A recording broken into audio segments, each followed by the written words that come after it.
গণ আন্দোলনের মুখে গত ৫ আগস্ট শেখ হাসিনার দেশ ত্যাগের পর থেকে পলাতক আছেন পুলিশের বেশ কয়েকজন ঊর্ধ্বতন কর্মকর্তা।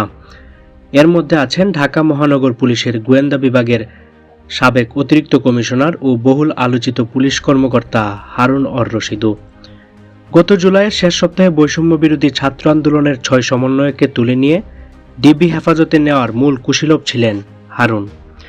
শুধু তাই নয়, সমন্বয়কদের সাথে এক টেবিলে বসে খাবার ছবি এবং তাদের দিয়ে জোর করে আন্দোলন প্রত্যাহারের বিবৃতি দেওয়ার ভিডিও প্রকাশ করেন তিনি। সমন্বয়কদের হেফাজতে রেখে আটকে রাখার ঘটনাকে জাতির সাথে মশকরা বলে মন্তব্য করেন উচ্চ আদালত। হারুনের হঠকারী সিদ্ধান্তের পরও আন্দোলন দমানো যায়নি, বরং আন্দোলন আরও গতি পায়। সরকার পতনের পর এখন লুকিয়ে বেড়াচ্ছেন এই আলোচিত পুলিশ কর্মকর্তা। গত ১ আগস্ট হারুনকে গোয়েন্দা শাখার দায়িত্ব থেকে সরিয়ে ডিএমপির ক্রাইম অ্যান্ড অপারেশনস শাখায় পদায়ন করা হয়। নতুন অফিসে সবশেষ ২ আগস্ট দায়িত্ব পালন করেছিলেন হারুন। এরপর থেকেই তার খোঁজ পাওয়া যাচ্ছিল না। এখন সামাজিক মাধ্যমে নেটিজেনদের কৌতূহল, কোথায় আছেন ডিবির হারুন?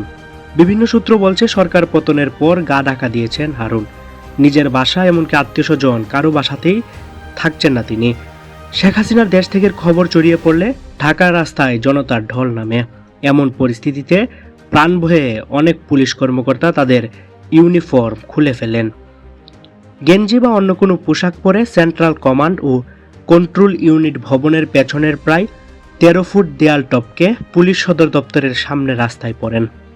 ঠিক একই কায়দায় দেয়াল টপকাতে গিয়ে পায়ে ও শরীরের নিচের অংশে ব্যাপক আঘাত পান ডিআইজি হারুন অর রশিদ।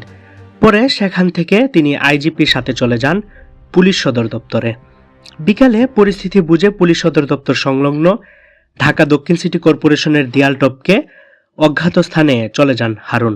তবে পুলিশের একটি সূত্র বলছে কূটনৈতিক এলাকায় একটি দূতাবাসে আশ্রয় নেন হারুন। স্ত্রীর যুক্তরাষ্ট্রের ভিসা থাকায় যুক্তরাষ্ট্রে পালাতে যোগাযোগ করেন মার্কিন দূতাবাসে। তবে কূটনৈতিক সূত্র জানায় তার প্রস্তাব নাকচ করে দেয় দূতাবাস। পরে তিনি সেখান থেকে ফিরে আসেন। আরেকটি সূত্র বলছে বিমানবন্দর দিয়ে অন্য কোনো দেশে পালানোর চেষ্টা করেন হারুন। সাধারণ মানুষকে ফাঁকি দিয়ে গাড়িতে করে পৌঁছেও যান বিমানবন্দরে। তবে বিমানবন্দরে টার্মিনালে প্রবেশের আগেই জনতা তাকে দেখে ছিনে ফেললে গণপিটুনির শিকার হন তিনি। গুরুতর আহত অবস্থায় সেখান থেকে তাকে নিয়ে যাওয়া হয় রাজধানীর একটি বিশেষায়িত হাসপাতালে। সবশেষ খবর পাওয়া পর্যন্ত হারুন সেখানেই চিকিৎসাধীন অবস্থায় আছেন। ২০২২ সালের ১৩ জুলাই ঢাকা মহানগর গোয়েন্দা পুলিশের প্রধান হিসেবে দায়িত্ব পান হারুন অর রশিদ। তার আগে ২০২১ সালের মে মাসে যুগ্ম পুলিশ কমিশনার হিসেবে গোয়েন্দা বিভাগে পদায়ন হয় তার।